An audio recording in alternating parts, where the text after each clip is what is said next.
How do I compare politicians now with politicians in the old age? Well, you know, at my age, I'm 80, you're very easy to think things aren't as good as they used to be. And no doubt my dad, when he was 80, thought things weren't as good as he used to be. And when his father was 80, in 18, born 1815, yeah, he didn't think they were as good as they used to be either. And I think it's a great mistake to look at it that way. I mean, my test for a politician is very straightforward. I divide them into two categories, regardless of their politics. The signposts and the weathercocks. The signpost shows this is where I think you should go. You don't have to take their advice, but if you come back 10 years later, the signpost is still there. The weathercock hasn't got an opinion till he's talked to the posters, the focus, the image makers, and I wouldn't listen to a weathercock for anything. So that's really what I want to do. I think if you want to be listened to, you ought to say what you mean what you say, and don't attack the person. And those three principles, and funnily enough, although I thought Mrs. Thatcher's policies were disastrous, she did mean what she said. She said what she meant, and she did what she said she'd do, which means everyone who voted for her is equally responsible for the result.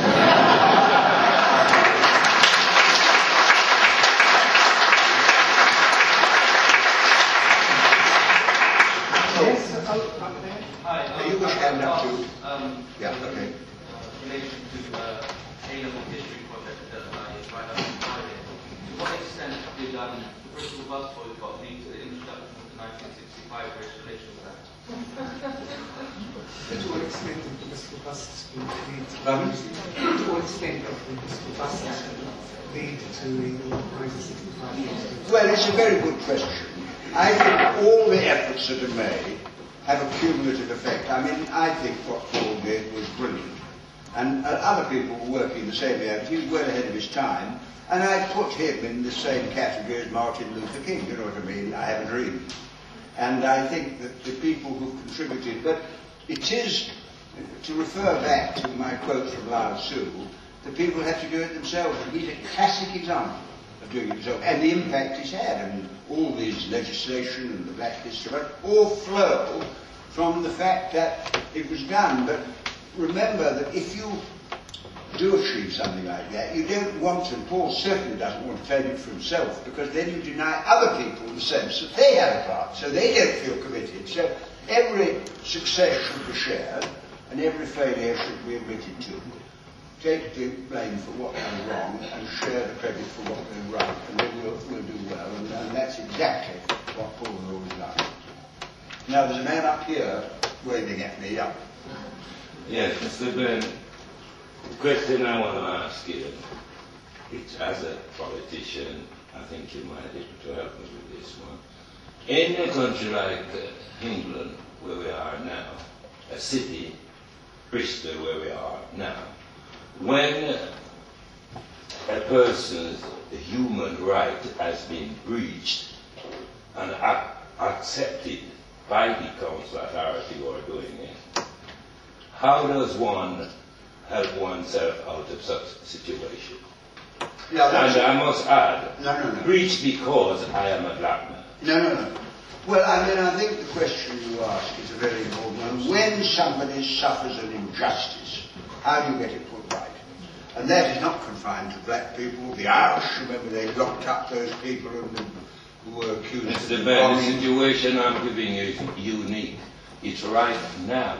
I know, but I'm only telling you that you can say right now that for the 7 years those innocent people were locked up for a crime they didn't commit. Every day it was right now. So the way you deal with it, I mean, I've had a bit of experience, not necessarily of success, but at least how to tackle it. If there's an injustice, the first thing you want to do is to see the people know about it. I mean, in the case, we've had the case of Jerry Hicks and the Rolls-Royce, the dismissal by Rolls-Royce. Now, what he did was have meetings about it. Then you have to get the media interested. Then members of Parliament could be helpful because they could ask questions in the House of Commons. And I have seen many injustices put right, but it's a hell of a struggle. And it doesn't always succeed. Some people go to their graves with an injustice, and I know of that happening. But I think if you're a member of Parliament or a councillor, your job is to take up the cases that come to you and do your best. But there's no guarantee that it will be successful, whether you're black or white or whatever, because injustices do occur and have to be resisted.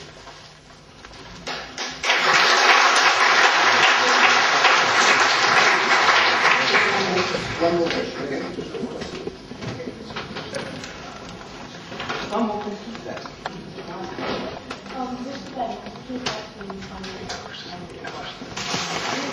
Well, I've never made a joke in life not to get to the top of the greasy problem. I must admit, like someone appearing before the magistrate, I must ask for 4 other offences to be taken into account, because I did stand for leadership and leadership twice. But my objective in each case was to put forward my views, and if people didn't want them, I didn't want to believe it. I didn't want to believe it was somebody else's position.